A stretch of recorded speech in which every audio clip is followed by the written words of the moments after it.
Hi, everyone. This is Catherine from the Council on Foundations. We're thrilled to have you join this webinar today on Philanthropy Week.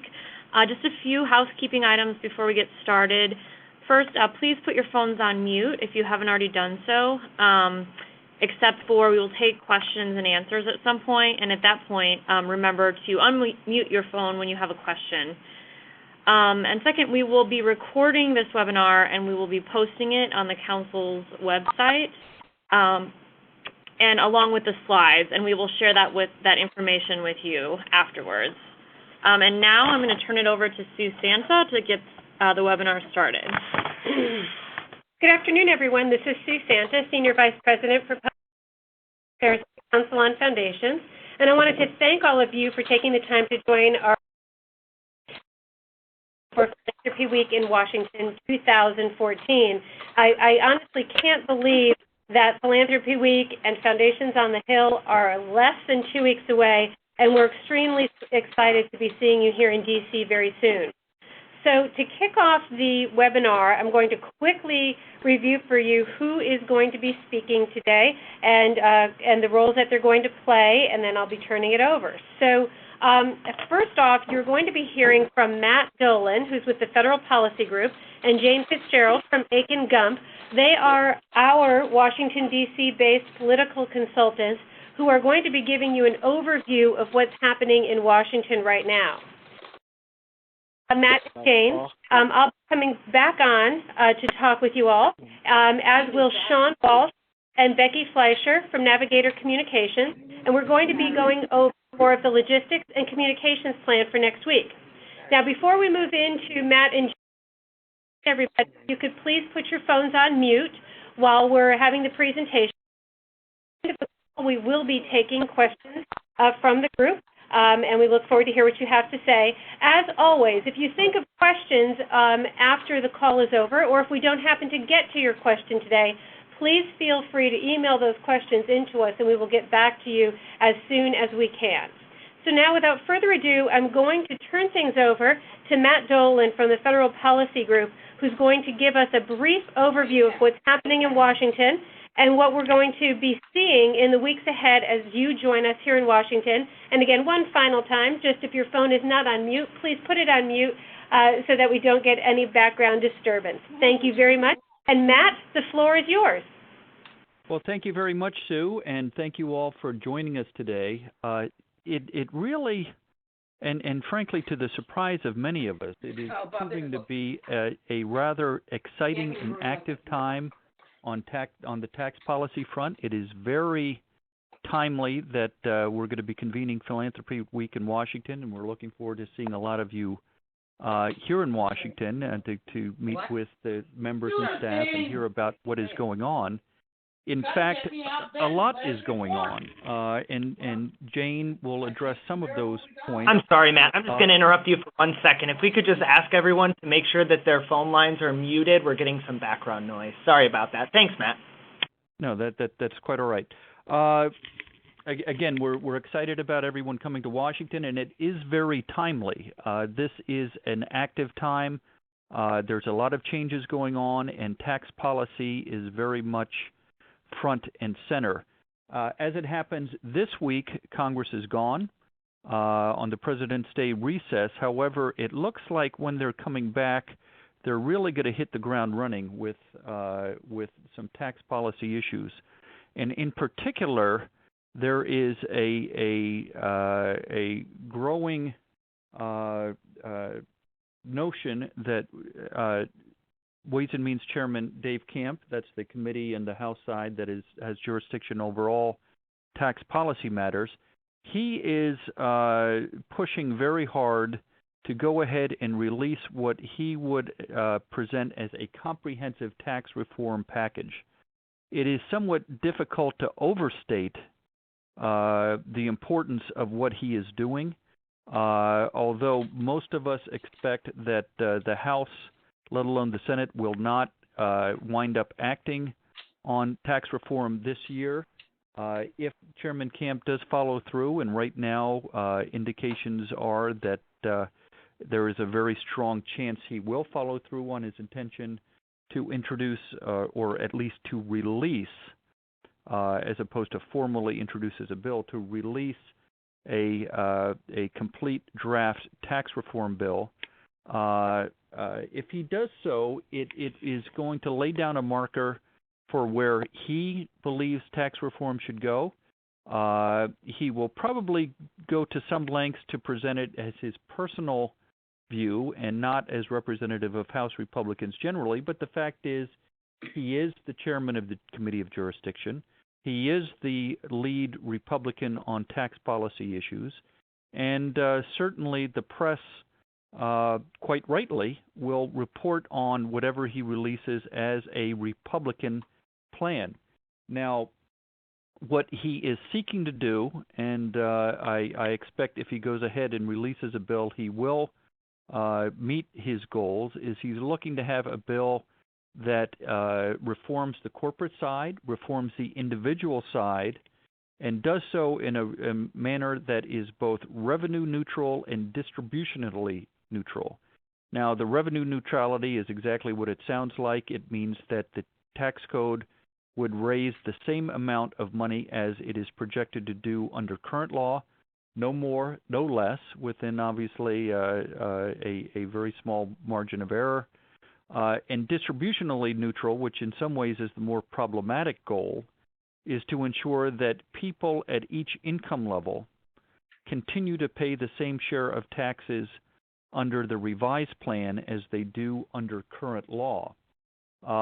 So those are the two goals that Chairman Camp has stipulated for all along. He also has identified a goal of getting down the corporate and individual rate to 25%. Now, perhaps predictably, it seems that he's having trouble getting it down that far, because in order to get the rate down that low on a revenue-neutral basis, you have to cut back on a lot of tax deductions, tax benefits, tax exclusions, things that are very popular and very fundamental, including, of course, the charitable deduction. And there's lots of ways, as we all know, that he can go after that. Now, what is troubling to us in the philanthropic community is the president, as we all know, is already on record as favoring a 28% cap on the value of itemized deductions, including the charitable deduction. If Chairman Camp proposes a haircut of some sort, that represents a convergence of views that, frankly, will be somewhat problematic going forward. So that's something we're going to be looking at very closely. So again, the top item for the coming week will be what, if anything, Chairman Camp does. There's a lot of concern on the Republican side that the politics of this are all wrong, that what Republicans should do is basically just try to keep the news focused on Obamacare from now until November.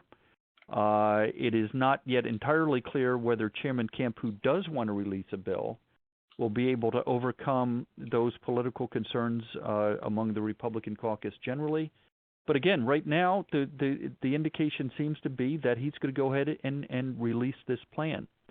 Now, the other big tax legislative item coming in the coming weeks is that the week of March 4th, the president is scheduled to release his annual budget. It will be a few weeks late. It typically is released in early February. We don't expect a lot of surprises. We expect to see what he has proposed in the past. The budget always includes tax proposals, and by this, the sixth year of the president's term, it's fairly clear what he wants to do. We certainly should expect that he again will propose capping itemized deductions, including the charitable deduction. He'll propose doing a few other things that are of concern to the philanthropic community. And again, but again, we don't expect anything particularly new on that front. We expect reiterations of earlier proposals. Now, that will be hitting, as it happens, right when we'll all be convening in Washington. So we're going to have a lot to talk about. Certainly, if Chairman Camp moves forward, and even if he does not, we're going to be talking about what the president has proposed, because again, it will be hitting Congress.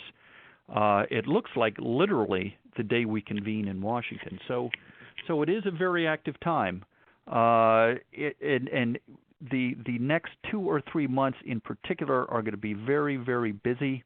People are going to be digesting the president's proposals. People will be digesting whatever Chairman Camp comes out with. Jane will address what's going on in the Senate with the new Senate Finance Committee Chairman Wyden.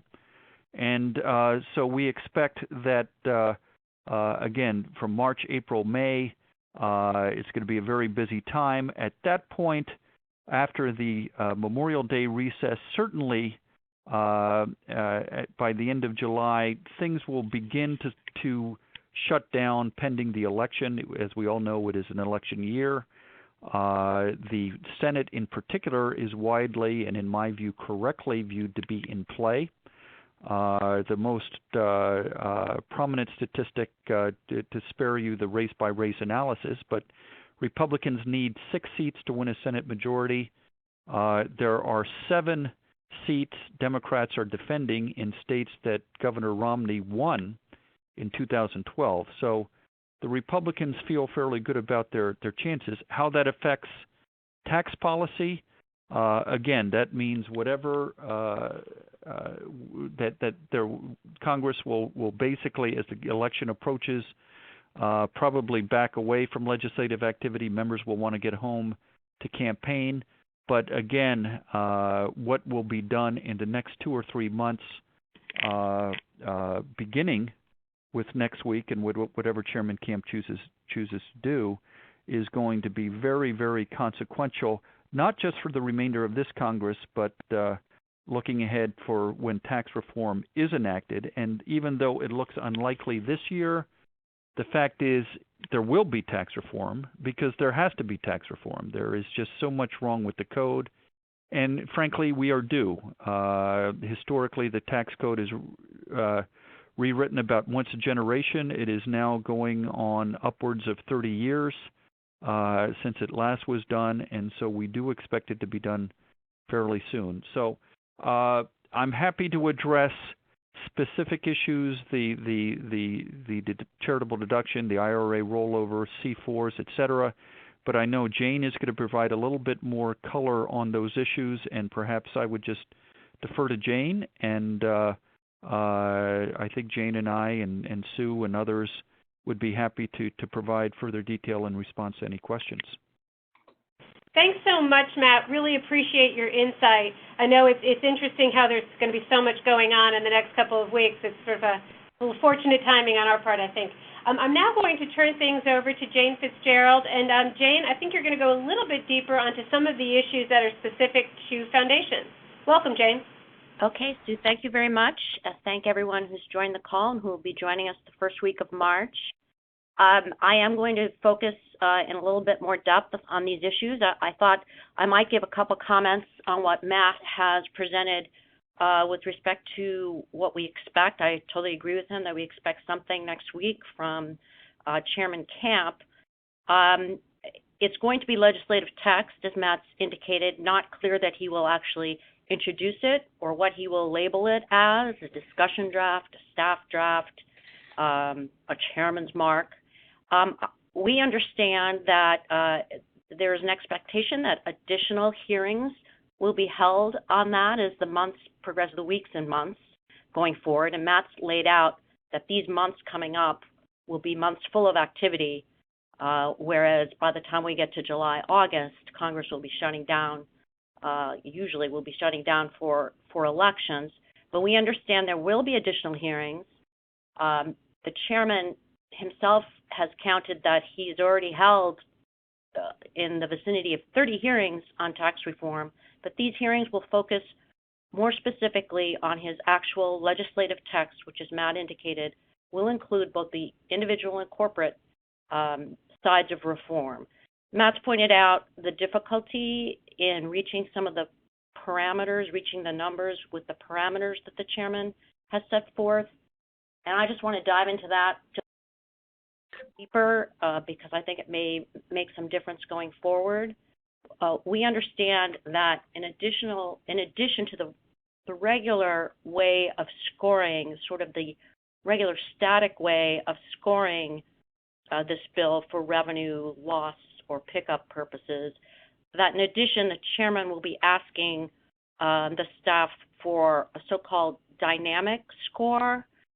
The dynamic scoring takes into effect what the changes in the tax law, in particular the reduction in the rates, will do to the larger economy.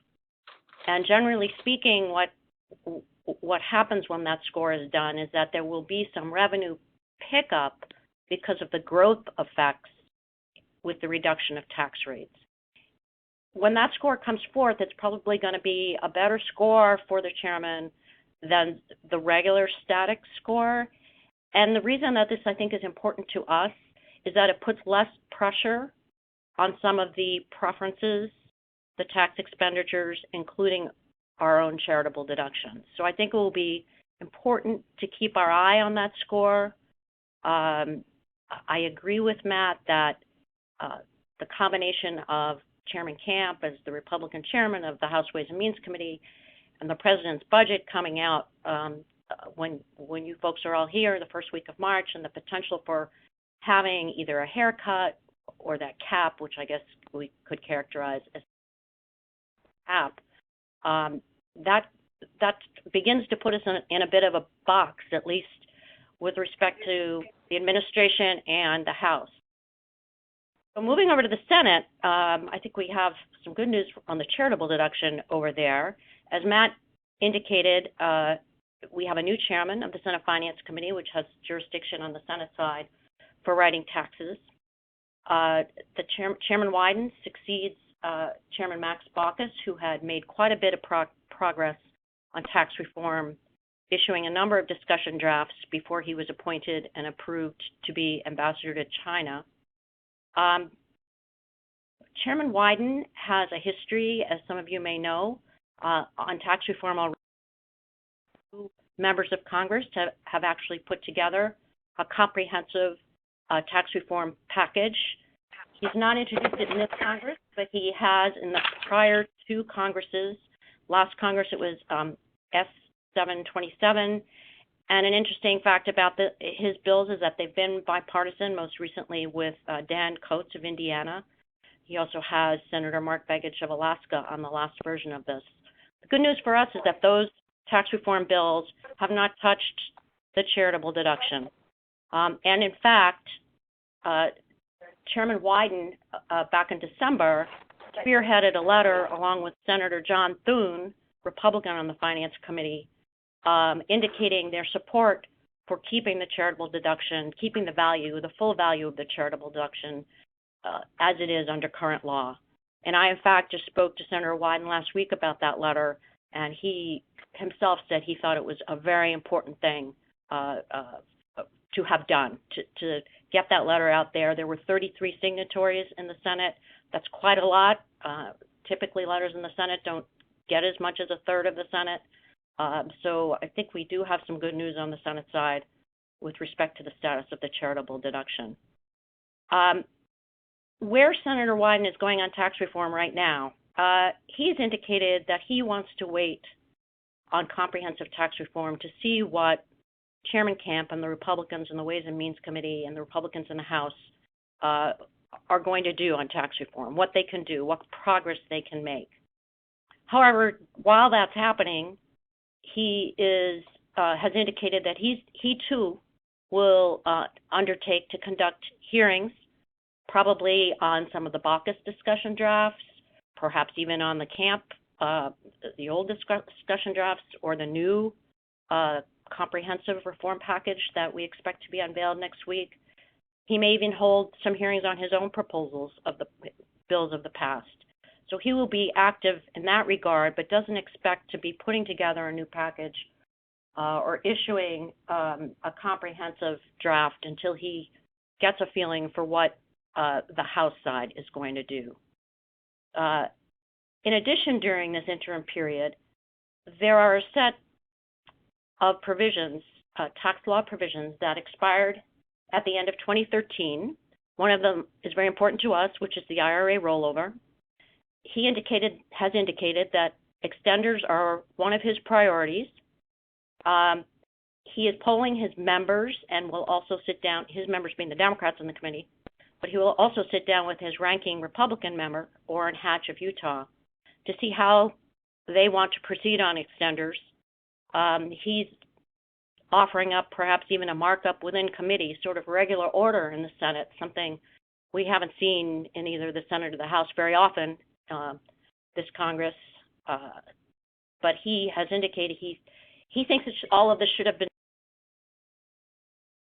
and now that he has the gavel in his hands, he wants to move forward. And the way he characterizes his movement on this, assuming he gets the go-ahead from his members and from Senator Hatch, the way he characterizes acting on extenders before tax reform is that extenders are a bridge to tax reform, that they can be done this year on a one-year basis, retroactively and moving forward for a year, and that will give Congress time to look at the larger picture, the comprehensive picture, something like Mr. Camp is putting together, or something like Mr. Wyden has done in the past.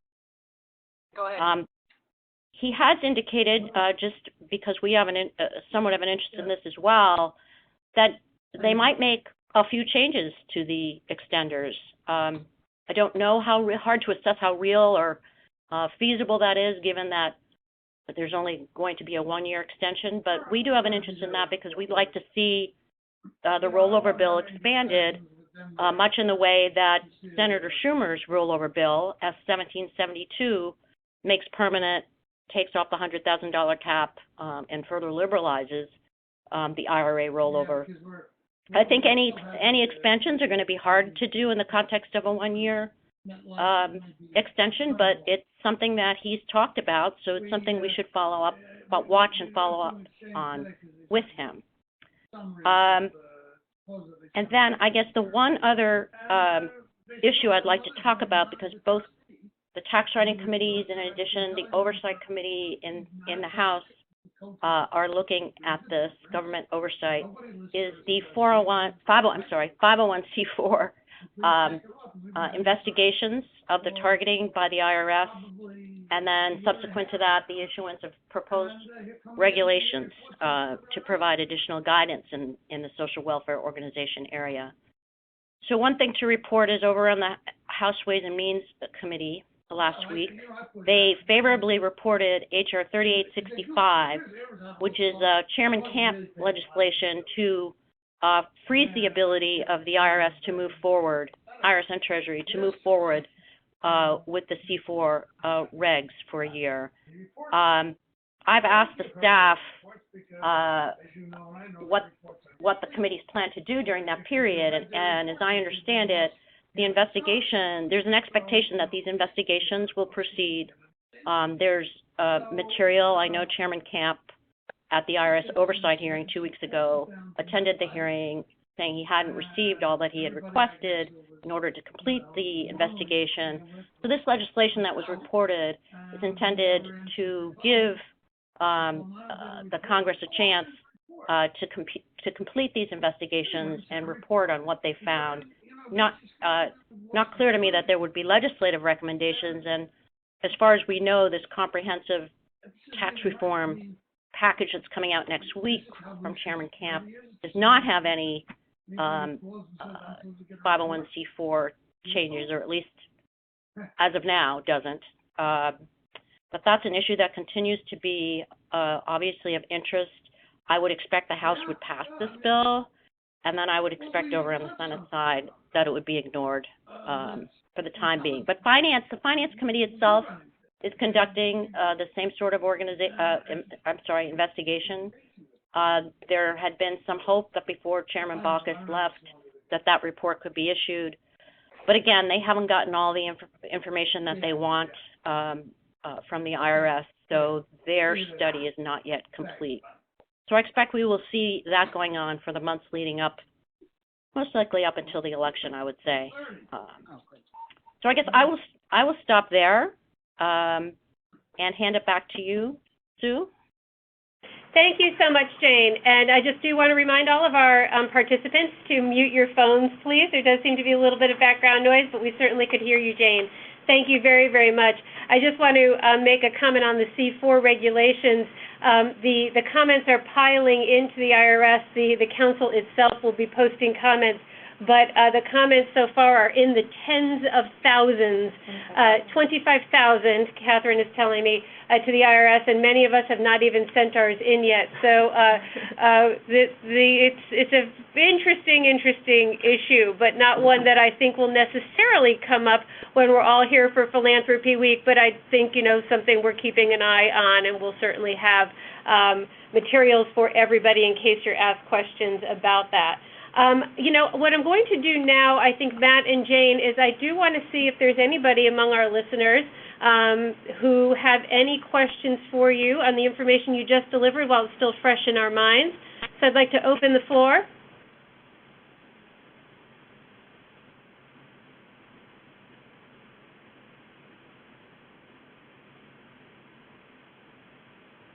Okay, not hearing questions. I'm going to suggest if you have them, don't hesitate to email them in, and we will have another brief question period at the end of the call. So, Matt, Jane, thank you very much, and we invite you, of course, to stay on the call and hear a little bit more about what's going on, and also be available for questions toward the end if they do come up. So we're going to turn now to provide some information on the events and activities that are going to be part of what the council has themed Philanthropy Week in Washington. And so we're all going to be gathering here in Washington to meet with our members of Congress, but there are also going to be some other events that will be happening under this umbrella of Philanthropy Week. As Matt and Jane were suggesting, the timing really could not be better. We do want you to know that we are preparing a lot of talking points and FAQs and things like that will be sent out to the groups. But we also understand that there will actually be things happening, as you're boarding your planes to come here. So there will be updates that will be provided once you get here as well, if there are any significant changes or things that we could not have anticipated in developing those materials. So I want to recap quickly the events of the week, and just to remind everybody of some of the different things that will be going on. So for those of you who might get to town early, there is going to be a briefing in the Senate. So let me sidebar for a minute here. The council is thrilled to let everyone know that we have reconstituted the congressional caucuses, the Philanthropy Caucus in the House and the Philanthropy Caucus in the Senate, and they are really going to be platforms for all of us to really educate members of Congress and their staff about the role of philanthropy, the opportunities and challenges, all kinds of issues throughout the year. And we have a strong commitment from the chairman of those caucuses that they will host regular activities, conversations, discussions, whatever we think might be helpful. We were very fortunate that the former chairman of these caucuses, have repledged their commitment, and so on the Senate side it is Senator Schumer and Senator Burr, and on the House side it is Mr. Lewis and Mr. Teaberry. We will have, for everyone who's participating in Philanthropy Week, a Dear Colleague letter that you can carry around to your meetings and ask other members of Congress to join on to the caucuses. The chairmen themselves are also sending out that same letter. So we're going to get to that in a little bit when we talk about the materials and the asks, but I did want you to know that we're thrilled those caucuses have been reconstituted. And one of the very first events that the Senate caucus is going to host is a discussion on Tuesday. So if you are here on Tuesday, we do invite you to attend. This is intended to be a rather small group discussion on kind of the philanthropy and government partnerships in times of less is the theme. It will be held in Hart 902, and there will be information sent to you if you are able to attend, and we would welcome you if you do. But don't fret, there's going to be another caucus opportunity that I'm going to tell you about in a moment, in case you can't make that one. On Tuesday evening from 5:30 to 7, there will be a welcome networking reception at the Embassy Suites Hotel, which is the host hotel of Philanthropy Week in Washington and Foundations on the Hill. Again, 5:30 to 7 in the main area, main ground level area of the hotel. Then on Wednesday, At 8 a.m., the Alliance for Charitable Reform Summit for Leaders, which many of you are probably familiar with, their educational program, will take place from 8 a.m. to 11:45, again at the Embassy Suites in the ballrooms. That will be immediately followed by a luncheon that is hosted by the Council on Foundations with a very strong and exciting presentation that's being presented by PolicyWorks, program of the forum, and that will take place from noon to 1, and then at that point, everybody will deploy up to the Hill for your Hill meetings. Moving to Thursday, in the morning at the hotel from 8 to 9:30, in the area where everybody will be having breakfast, the Council will be hosting table discussions with federal agency liaisons. Many of you are very familiar with the program that the Council has, where we have established liaison relationships with many federal agencies, and we work with those agencies to identify opportunities to collaborate and coordinate and to partner on some projects. Several representatives from those agencies are going to be on hand to have informal roundtable discussions with anyone who is interested, so that should be a great way to start your day. And then, of course, everyone will again head up to the Hill. On Thursday, March 6th, from noon to 1 p.m. is our second caucus opportunity. And this will take place with the House Philanthropy Caucus in the Rayburn Building. Those of you who have been to the Hill are very familiar with the Rayburn Building. And we will be having a luncheon briefing session, which we're hoping to have over 100 participants. For this one, we are expecting congressional staff. In fact, we're going to be able to give to you, when you arrive here, note cards that you can take to your meetings on Wednesday afternoon and Thursday morning to, again, invite members of staff to come to this luncheon. But the caucuses themselves are also e-blasting invitations to, their entire membership, House membership and Senate membership, to invite them to come to these briefings. The theme of that caucus discussion will be philanthropy's role in rebuilding America's communities. We're very, very excited about that.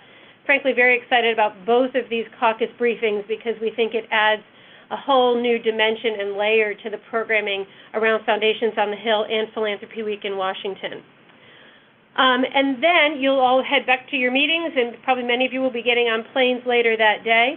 We just want you to know we are going to round out the week on Friday with a Twitter chat. It's going to be a joint Twitter chat between the Council and the Chronicle of Philanthropy. We're very excited about that, and it's also tying in with the Council's centennial celebration of community philanthropy and community foundations. So you'll be getting lots more information on the details of these events, but I wanted to lay those out for you now on the call. So there's a lot of communicating and a lot of messaging that we're preparing for Philanthropy Week that we'll be sending out, but also that we'll be handing to you so that you'll have the materials you need before you come to Washington.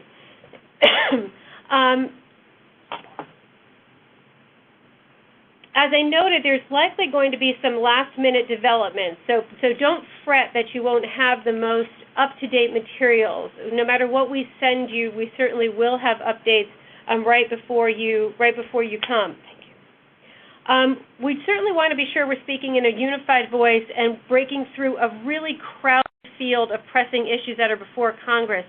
So we're working carefully to develop these talking points and supporting materials to use during Philanthropy Week that keep the conversation very crisp and tight and, again, unified, and so that we're all kind of echoing the same themes. There will be, again, talking points, frequently asked question documents, op-eds, things that you can give to your papers. Sean and Becky from Navigator Communications are going to talk a little bit about this. But I just wanted to hit some of the key points that we will be asking everyone to try to echo during their meetings, and there are 3 of them. The first is thriving philanthropy equals thriving communities, And there will be some talking points there about how philanthropy is working, to create jobs, to support the vulnerable, spur innovation, and help provide a path so that more Americans can improve their opportunities and their lives. And again, a message that you all hear frequently and that we use a lot: philanthropy has a unique ability to innovate and create results, sometimes in ways that government and for-profit entities cannot. So it's a very simple message, one that I know we all often use, but we feel it's very important to reiterate that. The second big message, and the one we want to hit home, especially in light of all of the information that Matt and Jane just gave to us, is a very, very simple message: tax policy matters. Changes to the tax code can enhance and expand the work we do, or they can constrain us and consequently have harmful effects on the communities we serve. There's a lot at stake, and we want members of Congress and their staff to understand the implications of different provisions and to see all of us as a resource on that. And the different provisions that we can name out would include the charitable deduction, the IRA rollover, the private foundation excise tax, any proposed changes to donor-advised funds, any proposed changes to rules around investments, and many more. So we'll again have talking points on that. We don't want to overclutter that message. The important point, again, is that tax policy matters, and to be mindful of both the intended and unintended consequences of making changes to tax policy that affects our sector. The third message, community philanthropy, community solutions, is really the opportunity and the platform for each of the participants to tell a story about philanthropy's work in their communities back home, and very, very importantly, philanthropy's work on behalf of the members' constituencies. Many of you participated in our webinar a few weeks ago around storytelling, and there is a shortened version of that webinar that is available on our website if you'd like to be reminded about the 7 important points of telling an effective story that Brad Fitch from Congressional Management Foundation laid out for us. Then finally, there's going to be an ask, of course, and we want to first ask the members, if they haven't already, to join the Philanthropy Caucus. And again, you'll have a letter with you that you can hand. For those who are on the House side and will be going to their meetings before the briefing, we'll certainly be asking if people would like to attend that caucus briefing. We want to ask, because we anticipate that the President's budget will include some limitation on the charitable deduction, if the member would support or continue to support maintaining the full value of the charitable deduction. I do want to note as a sidebar that we will be providing for you information on the members of Congress who have actively stated and publicly stated that they support the charitable deduction. So you'll know who to thank, and on the other hand, who to ask for that support. And then for the members to consider the importance of other tax provisions, as I noted, and importantly, finally, to consider you, the Council on Foundations, the Forum, and many of our colleague organizations as important resources for the members as they consider tax policy changes. And then to close out, to please have the member, either their local office or when they get to the state, to come and learn more about the work that you do. So it's pretty straightforward. We received a lot of compliments last year when we had very simple, straightforward messaging that really didn't bog down with a lot of bill numbers or deep in-the-weeds details about the things we're looking at. You can always point to the Council to provide those details to these member offices. Throw it over to us and we'll take care of the nitty-gritty work, if you will. We think it works very well when you come to town and hit the high messages, but most importantly, talk about the work you do on behalf of these members' constituencies. So at this point, I would like to turn things over to Sean Walsh and Becky Fleischauer from Navigator Communications, who've been working with the Council and also with the Charitable Giving Coalition for, a couple of years now, to really walk through with you some of the details around the communications tools that will be provided. Thank you, Sean and Becky. Hey, thanks, Sue. Becky and I are happy to be on the call today to help provide some information and guidance about what our outreach efforts are, and then some of the materials and guidance and support we're going to provide participants to help make sure that we are delivering these messages that Sue just outlined with the maximum collective impact. There are a number of efforts that the Council is spearheading to help make sure that lawmakers in D.C. as well as stakeholders and media back home are well aware of the efforts and the role that philanthropy plays in thriving communities. We're going to be some representatives of the council and some other philanthropic leaders are going to be meeting with editors and reporters from the Chronicle of Philanthropy on March 3rd. It really helps set the tone for the week and reinforce that the tax policy issues being debated in Washington have a very real impact on communities and the areas that the philanthropic sector is working on. We're going to be issuing a news advisory next week that outlines the activities of the week that Sue just mentioned. We'll be putting together a day of news release that's going to be issued one of the days during the week, likely Wednesday or Thursday, that speaks to the perspectives that are being captured on the Hill the day of. Likely going to be touching on some of the things that Matt and Jane talked about with the president's budget coming out, the likelihood that Representative Camp will be introducing a tax reform bill. We're going to be pursuing a number of online outreach opportunities, which we'll get to in a second, and then also providing participants some guidance and materials related to their own local outreach to make sure that we're keeping the drumbeat going well beyond Philanthropy Week. So if we move on to the next slide, it provides a little bit of detail about the things that Sue just mentioned with regard to the kinds of materials that we're going to be providing. As Sue mentioned a little bit ago, Brad Fitch led a really informative webinar discussion recently talking about the importance of storytelling in our work. And one of the key takeaways from that discussion was that what gets said by you during Philanthropy Week may not be quite as important as what gets heard or acted upon. So we have to consider this as an opportunity not just to tell how philanthropy or that philanthropy is vital to thriving communities. We need to show how it is so vital to thriving communities. And the materials that we've developed and the guidance on some of our outreach recommendations keep that in mind. And we're strongly encouraging that participants bring with them those stories of impact and the kinds of data that are really going to resonate with lawmakers when you're having those conversations. So in addition to some of the more detailed talking points that Sue mentioned are going to be provided to participants to guide their conversations, built on the framework and the messaging that she outlined, we have here a list of some other materials that we're going to be putting together that will be posted on the Philanthropy Week web pages that are housed within the Council's website, and then also updates provided via email.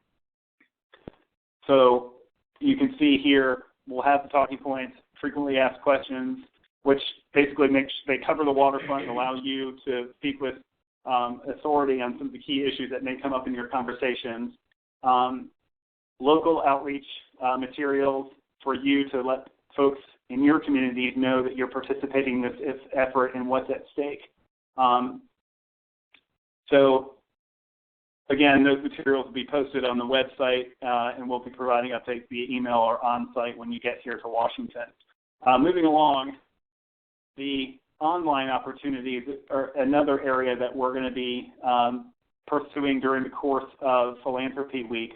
As you mentioned, Twitter chat is one of the things that we're going to be doing in partnership with the Chronicle of Philanthropy. That is set for March 7th at noon. It's going to be 1 hour. It's going to be focused on some key issues of concern to the sector, many of which have been outlined in this call already. Potentially some questions that really help drive the conversation and keep a robust dialogue throughout the course of that hour. And given the fact that the sector has such a strong presence online, we think this is a really great opportunity to help drive that conversation, and we're encouraging folks to participate. You can see a little bit down below, we've got some hashtags that are going to be helping guide that conversation, or that we're encouraging people to use so that folks who may not be in Washington can follow along. We're going to be also encouraging folks and inviting them to participate by contributing to the Council's Regarding Philanthropy blog, many of which you may have already done before. So that kind of hits on some of the key online outreach opportunities. The other thing that we're going to be doing is providing some guidance around how folks can maximize their local outreach when they get back home. Working the halls of Congress is certainly important, but working the community is equally, if not more important. So we want to make sure folks are headed back home with some of the resources that they would need to keep that conversation and that momentum going. We're going to be providing some guidance on ways that they can do that, and you'll again be able to find that on the website, and we'll provide updates via email, but anything ranging from district meetings with staff members and the media, hosting local events like community town halls or site visits to demonstrate the role that philanthropy plays in communities, op-eds and letters to elected officials, which Stu mentioned a little bit ago, and then some online media engagement that you can pursue back home in your communities. So I think that about sums up what we're doing in the way of outreach and then the ways that we want to help make sure we're providing the necessary support for participants here in D.C. and then when they head back home. And we're here as a resource for you to provide more direct guidance should you need it.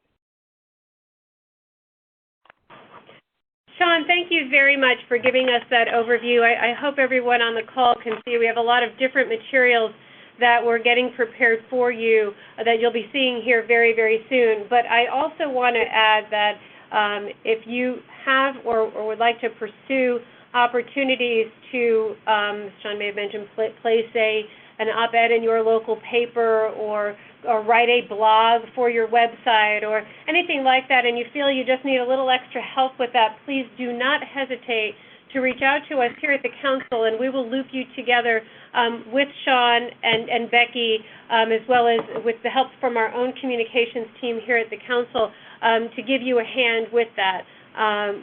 So again, please see us as a resource for any sort of content that you need. We have just here on the call, I always want to be mindful of everyone's time. I'm going to open the floor and see if anyone has any questions that they would like to pose to us now.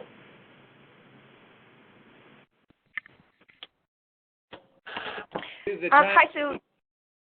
Go ahead. Sorry, the timing of the Senate Philanthropy Caucus in the Hart 902 on Tuesday morning, please.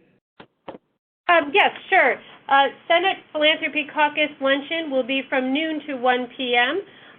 It is, again, a luncheon. If you do think you'd be able to come, you could just send us a quick email and let us know so that we get a relatively accurate head count. But if you end up landing on time and can come on over, please don't hesitate, even if we don't have that. Details will be posted. I think there was another question that was coming in. Yeah. When will we get final schedule, final talking points, all of that stuff? Sure. The schedule should be posted here very soon. I would say, first of all, by the end of the week, you will have a good first tranche of materials, including the talking points. I do want to, again, sidebar that there probably will be an addendum sent to you later if any of these developments over the next week or so would alter, change, enhance, adjust what we might want to say. The schedule with all of the details, the most updated one is currently on the website, and we are regularly refreshing that. So if you just keep an eye on the schedule that's on the website, you will have that updated schedule. I should let you know, I'm sure many of you who are on the call are delegation captains or have some other responsibility for the group that's coming. Just a housekeeping matter, if any of you need to ship or send anything in advance of your arrival and would like to send it to us here at the Council, we would be more than happy to take care of that for you and get it to you at the hotel. I know sometimes sending things to a hotel is a little scary.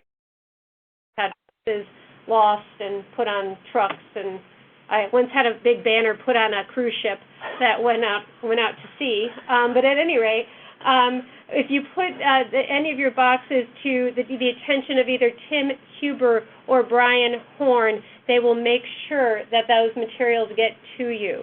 Also, let us know in advance if there's anything that we can reproduce for you. Obviously, we can't necessarily reproduce thousands. We're more than happy to help you out. And if there are late distribution materials, we will be sure we have ample copies for everyone to pick those up so that you don't have to worry about finding a way to photocopy those for your packets. So again, please let us know what we can help you with. Any additional questions?